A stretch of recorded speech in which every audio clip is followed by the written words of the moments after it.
The Krashi flagship hung suspended in the Hyperion's gravitational web. Blue-white light pulsed along invisible lines of force, wrapping around the enemy vessel like a net made of lightning.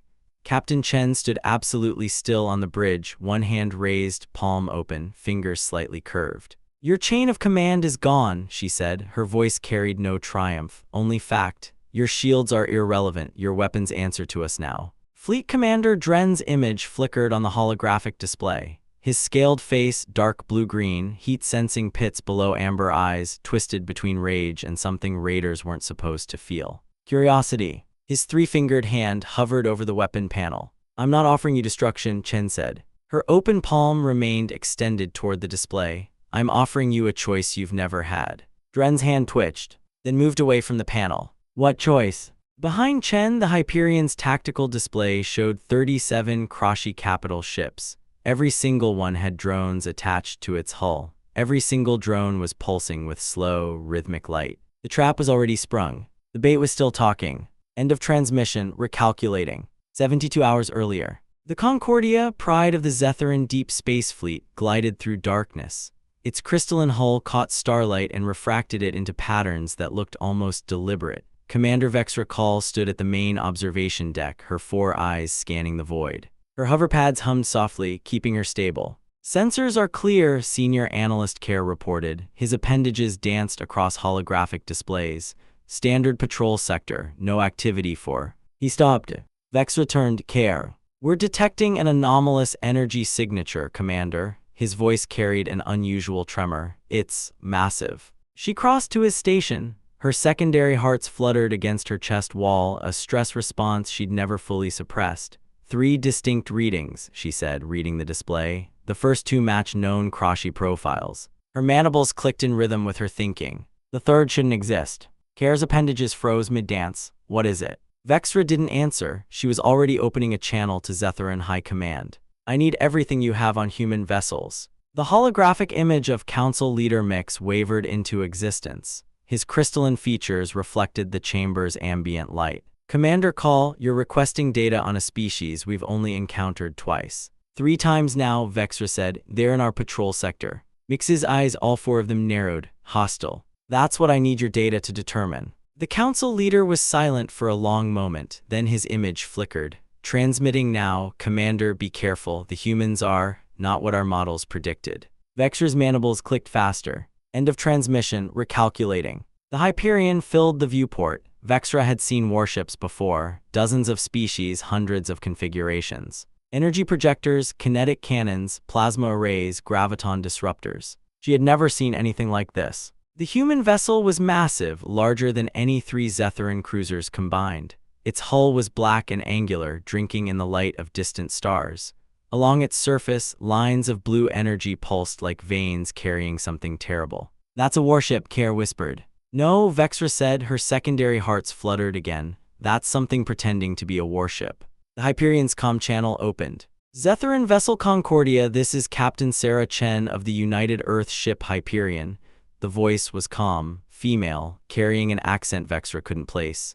"We mean you no harm. Request permission to approach and establish diplomatic contact." Vexra exchanged glances with Care. "Human vessels don't request permission," she said quietly. "That's not how warships behave." "Unless they're not warships," Care replied. She opened the channel. "Captain Chen, this is Commander Vexra Call of the Zetheran Confederation. Permission granted. But I have to ask, why are you here?" A pause, then Chen's voice returned. "Humanity has a saying, Commander. The best victory is the one where you gain an ally instead of destroying an enemy." Vexra's mandibles stopped clicking. "We're here to find allies." End of transmission, recalculating. The boarding tube extended from the Hyperion's hull. Vexra watched it attach to the Concordia's docking port. Her security detail stood ready, weapons charged, crystalline armor polished. "Stand down," she ordered. If they wanted to fight, they wouldn't have asked permission. The hatch opened. Captain Sarah Chen stepped through. She was shorter than Vexra expected, barely 5.5 feet. Dark hair pulled back, a silver scar above her left eye. She wore no armor, no weapon, just a standard fleet uniform with captain's insignia on the collar. Chen extended her open palm toward the Zetheran delegation. No weapon, no shield, no translator drone. Just skin and bone, and an offer neither species could refuse. "Commander Vexra," Chen said, "thank you for trusting us."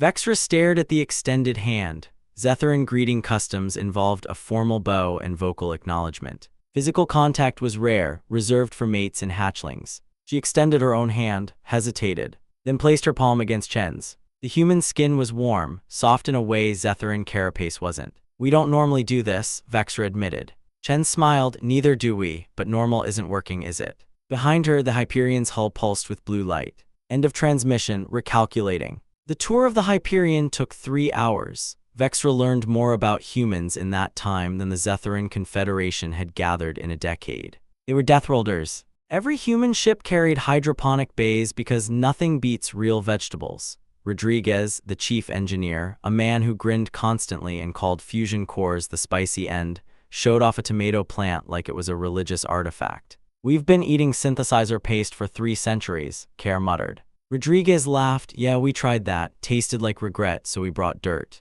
The Hyperion's weapons systems were unlike anything Vexra had seen. Kinetic projectiles, electromagnetic pulses, graviton disruption fields. Technologies most species had abandoned millennia ago as inefficient. Humans kept them, improved them, combined them. "Your shields are designed for energy weapons," Rodriguez explained. "Pure plasma, particle beams, that kind of thing. So we thought, what if we hit you with something you forgot how to block?" He gestured to a display showing a Krashi cruiser. "Kinetics for the shields, M-pulses for the electronics. Gravitons to hold you in place while we figure out what to do with you." Vexra's secondary hearts fluttered. "You've studied us." "We've studied everyone," Chen said from behind her. "Knowledge is the only weapon that gets sharper the more you use it." They passed a laboratory where scientists were dissecting Krashi drone wreckage. "Your first encounter with the Krashi was 6 months ago," Vexra said. "Yes. And you've already reverse-engineered their shield frequencies." Chen nodded. "We're fast learners, Commander. Comes from living on a planet that tried to kill us every single day for 200,000 years." She stopped at a viewport. The stars stretched out in all directions. "We didn't come here to fight your war for you," Chen said quietly. "We came here to show you a different way to win." Vexra's mandibles clicked. "What way?" Chen extended her open palm again. "The way where everyone walks away with something they didn't have before." End of transmission, recalculating. The briefing room was cramped by Zetheran standards. Humans apparently didn't mind elbow contact. Vexra sat across from Chen, a holographic display between them showing the outer rim defense line. "The Krashi have been expanding for 17 cycles," Vexra said. "They raid border colonies, strip resources, move on. We've contained them at the rim for now, but our weapons can't penetrate their shields." "Pure energy weapons," Chen said. "We know. Our council is debating whether to request assistance from the greater galactic community." Chen leaned back. "And what does the greater galactic community say?" Vexra's mandibles clicked. "They say we should handle it ourselves, that asking for help makes us look weak." Chen was quiet for a moment. "Commander, can I show you something?" She tapped her data slate. The holographic display shifted. A schematic appeared, something that looked like a ship, but wrong. Too many appendages, too many power conduits. "What am I looking at?" "The Hyperion's electronic warfare suite," Chen said. "We don't just shoot at enemies, we talk to them." Vexra stared. "Talk." "Every ship has a machine language, navigation systems, targeting computers, comm relays. They all talk to each other constantly. We just learned how to listen." The schematic zoomed in. Thousands of tiny drones attached to a hull, not weapons, not explosives, translators. "We attach these to enemy ships," Chen explained. "They interface with external systems, learn the machine language, and then..." She smiled. "Then we start talking back." Vexra's secondary hearts fluttered faster. "What do you say?" "Whatever we need to," contradictory orders, false surrender signals, conflicting navigation data. Chen's smile didn't reach her eyes. "The Krashi command structure requires absolute top-down control. Every ship receives orders from a single source. No individual initiative permitted." She tapped the schematic again. "What happens when every ship suddenly thinks it's receiving different orders from different commanders?" Vexra understood. "Chaos." "Controlled chaos," Chen corrected. "We don't want to destroy the Krashi fleet, Commander. We want to make it impossible for them to fight." End of transmission, recalculating. The council chamber materialized as a holographic projection. Council leader Mix's crystalline features filled the space, surrounded by advisors and military strategists. "The Krashi have breached the outer rim," Mix announced. 37 capital ships, they're heading for our colony worlds." Vexra stepped forward. "Council leader, the humans have offered assistance." Murmurs rippled through the holographic delegates. Assistance, one advisor scoffed. What can a newly encountered species possibly offer? Jen's voice came from behind Vexra. Perspective. She stepped into the hologram's view. Her uniform was plain, her expression was calm. Your weapons can't penetrate Kroshi shields because you're using energy-based technology, the same technology every other species in this sector uses. The Kroshi built their defenses for that specific threat. She gestured to the tactical display. We don't use energy weapons, not primarily. We use kinetics, M-pulses, graviton disruptors, technologies your ancestors abandoned as inefficient. The council chamber fell silent. You're suggesting your primitive weapons can succeed where ours failed, another delegate demanded. Chen didn't flinch. I'm suggesting that sometimes the best solution is the one everyone else forgot. Mix raised a crystalline hand. Captain Chen, your offer is unexpected, but we have no reason to trust you. We've only known of humanity's existence for 6 months. Jen extended her open palm toward the hologram. Then get to know us, let us prove ourselves. The Kroshi fleet will reach your colony worlds in 72 hours. You don't have time to find another solution. The council chamber buzzed with argument. Vexra watched Chen's face. The human showed no fear, no desperation, just patience. She realized something then. Chen wasn't asking for permission. She was offering the council a chance to say yes before she did it anyway. End of transmission, recalculating. The council granted conditional approval. The Hyperion would assist in defensive operations. Zetheran observers would be present at all times. No human ground troops without explicit authorization. Chen accepted the terms without argument. Fair enough, she said. Commander Vexra, you'll observe from the Hyperion's bridge. I want you to see everything. Vexra nodded. Why? Because when this is over, your council will need to explain to their people what happened here. Chen smiled. Better you see it with your own eyes. The journey to the outer rim took 18 hours. Vexra spent most of it on the Hyperion's bridge, watching the human crew work. They moved differently than Zetherans, faster, less precise, but there was a rhythm to it, a kind of ordered chaos that somehow produced results. The Kroshi fleet will enter weapons range in 4 hours, Rodriguez announced. Drone swarms are prepped and ready. Chen nodded. Launch pattern Delta, cloak on deployment. I want them attached before the Kroshi realize we're here. Yes, Captain. Vexra watched the display. Thousands of tiny drones streamed from the Hyperion's hull, their propulsion systems barely registering on sensors. They're so small, she murmured. That's the point, Chen said. The Kroshi have never seen this before. They don't know what to look for. Have humans used this tactic before? Chen was quiet for a moment. Once a long time ago on Earth. Vexra's mandibles clicked, against other humans. Yes. She didn't elaborate. Vexra didn't ask. End of transmission, recalculating. The Kroshi fleet emerged from hyperspace at 600 ship time. 37 capital ships arranged in perfect formation. Their shields flickered as they adjusted to local space. Confirmed Kroshi vessels, Care reported from the Concordia. All 37, they're moving toward Colony Theta 7. Jen studied the tactical display. Her expression didn't change. ETA to weapons range. 45 minutes, Rodriguez said. Drone status. All deployed, cloaked, waiting for your command. Chen turned to Vexra. Commander, I need you to understand something. Vexra's secondary hearts fluttered. What? We're not going to destroy the Kroshi fleet. We're going to break it. There's a difference. She turned back to the display. Open a channel to the Kroshi flagship.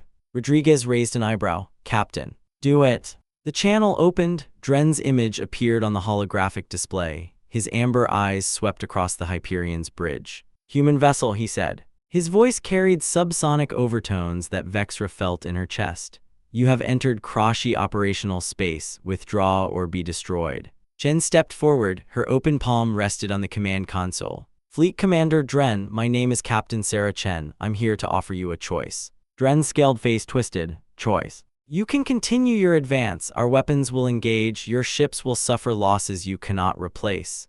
Her voice was calm, measured. Or you can stand down, return to your territory, and we pretend this conversation never happened. The Kroshi commander stared at her. You threaten us. I'm warning you. Chen's open palm remained on the console. There's a difference. Dren's three-fingered hand moved toward his weapon panel. Humanity has a saying, Fleet Commander. Sometimes the bait is also the hook. She cut the channel. Execute Operation Trojan Horse. End of transmission, recalculating. The drones activated simultaneously. Every Kroshi ship suddenly sprouted thousands of tiny attachments, filaments that pulsed with slow, rhythmic light. They interfaced with external systems, breached security protocols, inserted themselves into the machine language. Drone interface complete, Rodriguez announced. We're inside their network. Chen nodded. Start the cascade. Vexra watched the tactical display. The Krashi formation began to fragment. Ships that had been moving in perfect coordination suddenly veered off in different directions. What's happening? Every ship is receiving different orders, Rodriguez explained.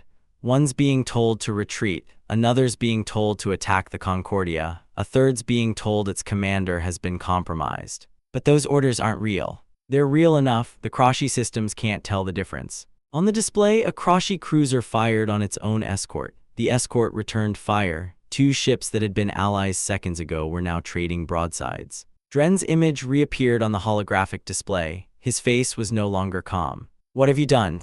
Chen stepped forward. Her open palm remained extended. I've shown you the flaw in your command structure, Fleet Commander. You've built an empire where no one thinks for themselves. Every ship waits for orders. Every soldier waits for permission. She gestured to the tactical display. Now no one knows which orders are real. Your chain of command is gone, Dren. Your shields are irrelevant. Your weapons answer to us now. The Krashi commander's hand twitched toward his weapon panel, then stopped. What do you want? Chen's open palm didn't move. I want you to understand something, Fleet Commander. We didn't build ships like the Hyperion just to protect ourselves. Her voice softened.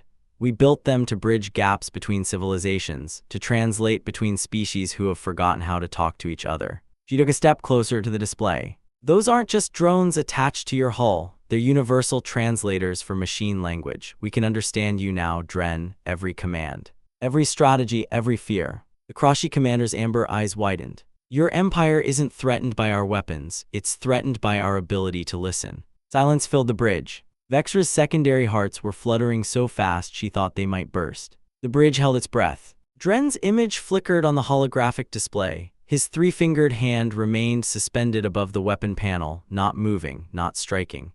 His amber eyes darted between Chen's open palm and the tactical display, showing his fleet fragmenting into chaos. You can't understand us, he said, but his voice wavered. Chen took a step closer to the display. We already do, Fleet Commander. Your engineers are brilliant, your navigators are precise, your soldiers are loyal. She paused. But your commanders are afraid. Dren's scale face tightened. Afraid of what? Afraid that if your subordinates learn to think for themselves, they won't need you anymore. The words landed like a physical blow. Vexra watched Dren's posture shift, shoulders dropping, chin lifting, defensive, cornered. You don't know anything about the Krashi Dominion. I know you've been fighting for resources because your territory is running dry, Chen said. I know your council has been lying to your people about how much time you have left. I know your 37 cycles into an expansion that was supposed to last 10. Dren's hand moved away from the weapon panel. How? Chen's open palm lowered to her side. Because we listened, Fleet Commander, to your communications. To your supply manifests, to the things you said when you thought no one was translating. She turned to Vexra. Commander, I need you to understand something. This isn't about defeating the Krashi. It's about showing them a door they didn't know existed. Vexra's mandibles clicked. What door? Chen smiled. The one that leads somewhere other than war. She turned back to the display. Fleet Commander Dren, I'm going to order my drones to release their hold on your ships. Your weapons systems will return to your control. Your command network will be restored. Dren's eyes widened. Why? Because I want you to see what happens next. I want you to watch your officers realize they survived an encounter with a superior force that chose not to destroy them. She raised her open palm again. And I want you to ask yourself why. Rodriguez's voice came from behind her. Captain, if we release the drones, they could. They won't, Chen said. Release them. The tactical display shifted. One by one, the pulsing lights on the Krashi ships dimmed. The filaments retracted. The drones detached and drifted away. Silence. Then a transmission, not from Dren, from a Krashi cruiser on the edge of the formation. This is Shipmaster Vorix of the Krashi vessel Storm Front. The voice was younger, less certain. Our weapons are back online. What are your orders, Fleet Commander? Dren stared at his own display. His three-fingered hand trembled. I don't know. Chen stepped back from the hologram. She didn't say anything, didn't gesture, just waited. Vexra's secondary hearts were still fluttering. She realized she was watching something she'd never seen before. The birth of doubt. The standoff lasted 11 minutes. Dren's fleet hung in formation, damaged, confused, but alive. Their weapons were online. Their shields were restored. They could still fight. but no one gave the order. The Krashi command structure has never faced a situation without clear directives, Care reported from the Concordia. Their entire military doctrine is built around centralized decision-making. Vexra nodded, and now their central command is frozen. Exactly. On the bridge, Chen sat in the captain's chair. Her posture was relaxed, almost casual. She sipped from a cup that smelled like something burnt. Coffee, Rodriguez offered. Please. Vexra stared. You're drinking during a military standoff. Chen shrugged. Best time for it. The waiting's the hardest part. A new transmission came through. Ship Master Vorix again. Fleet Commander Dren, our sensors are detecting movement at the edge of the system. Unknown vessels. At least 20. Those are our reinforcements, Vexra said quietly. The Zetheran Defense Fleet. Chen nodded. I know. You called them. I sent a recommendation to your council 3 hours ago. They agreed. She set down her cup. The Krashi fleet is surrounded, Commander, outgunned, outmaneuvered, but they don't know that yet. Vexra's mandibles clicked. What do they know? That we haven't fired a single weapon, that we released their ships, that we're offering something no one's ever offered a Krashi commander before. She stood up. Dignity. The Zetheran fleet arrived at 9:45, 23 crystalline warships, their hulls glowing with charged energy weapons. They formed a perimeter around the Krashi formation, not attacking, not threatening, just present. Dren's image reappeared on the display. His face was different now. The rage was gone. The confusion remained. You could destroy us, he said. You have the numbers, the positioning, the technology. Yes, Chen said. Why haven't you? Chen walked to the viewport. The stars stretched out in all directions. Fleet Commander, how old are your children? Dren's amber eyes blinked. What? Your children? How old?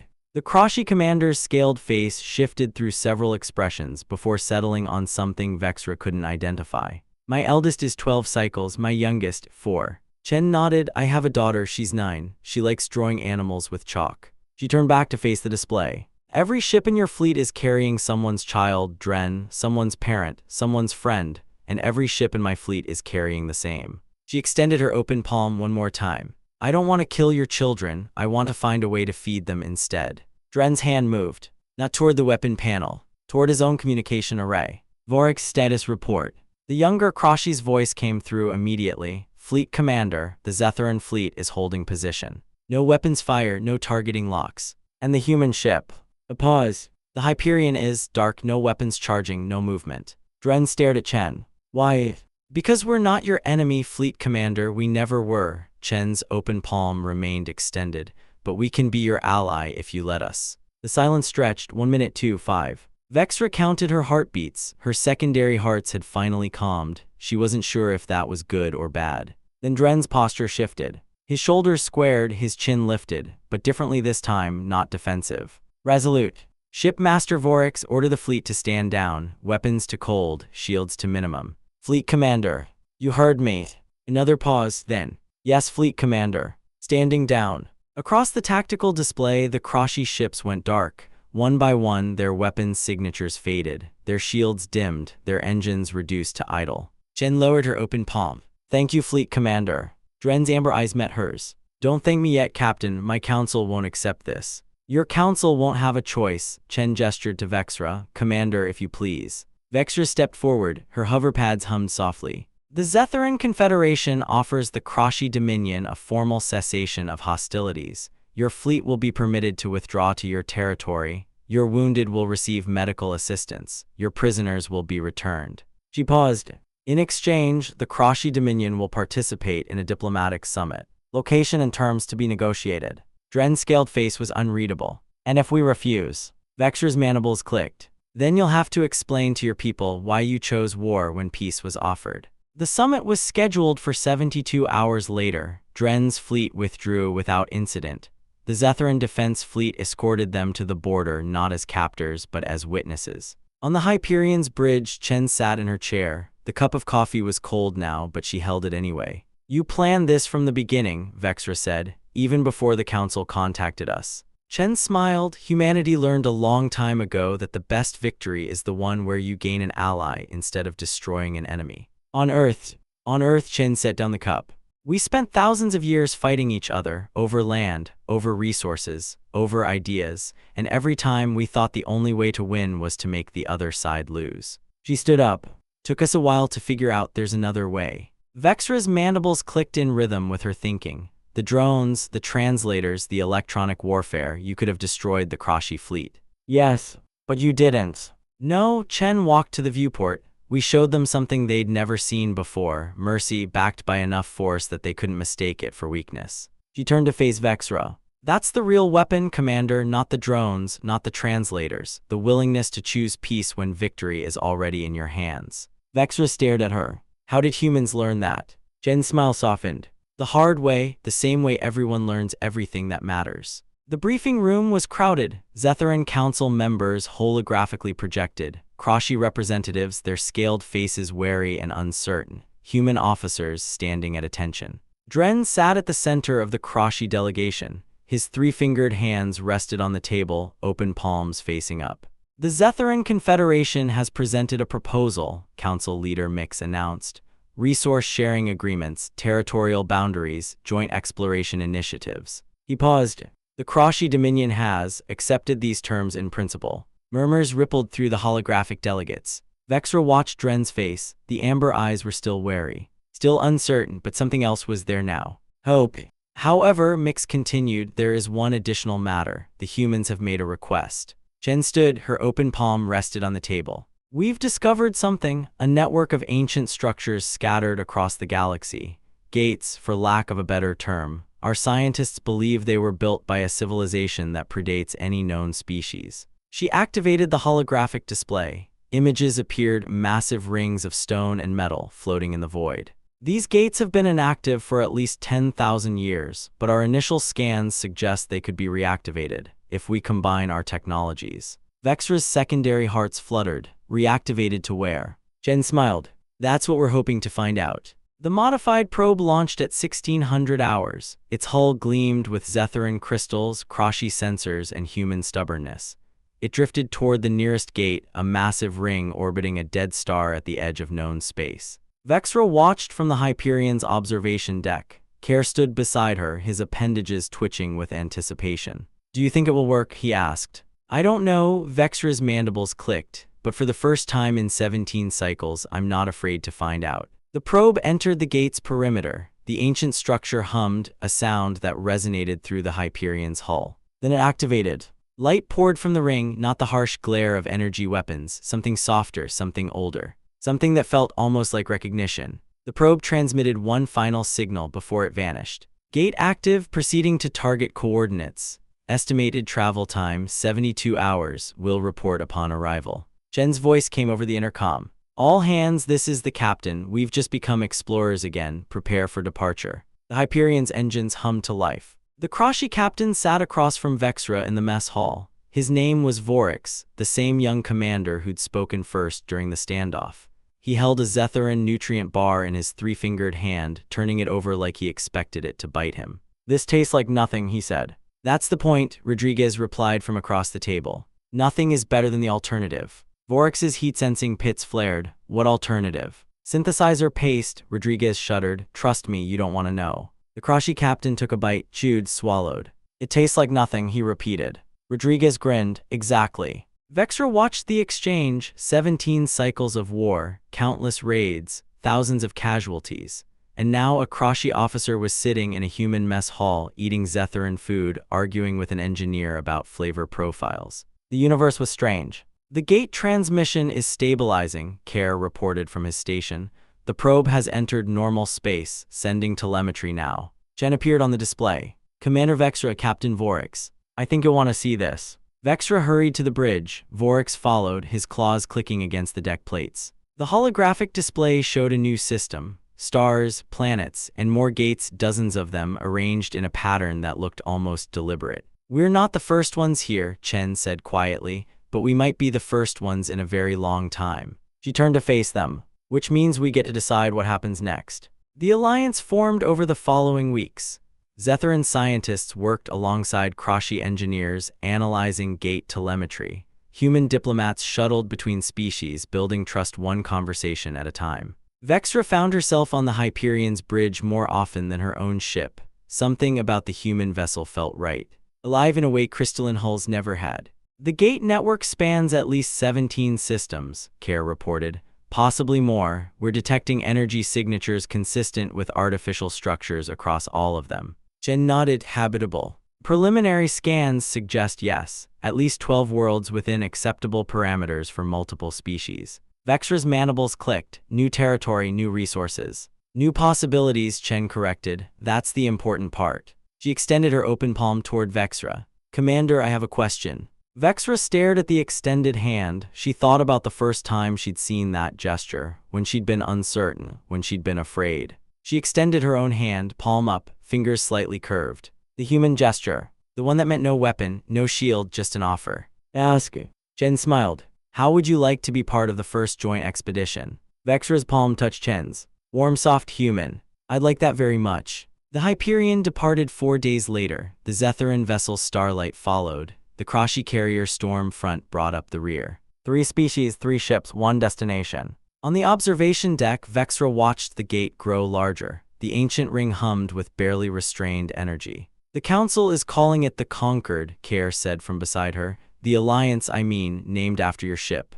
Vexra's mandibles clicked. That's appropriate. Isn't it? The gate activated. Light poured from the ring, soft, old, almost welcoming. Vexra extended her hand toward the viewport. Palm up, fingers slightly curved. Not to anyone in particular, just to the universe itself. Voryx appeared beside her. His amber eyes watched the light. The captain said something before the battle, about the best victory being the one where you gain an ally. Vexra nodded. I think I understand now. He extended his own hand, 3-fingered, scaled, claws carefully retracted. Palm up.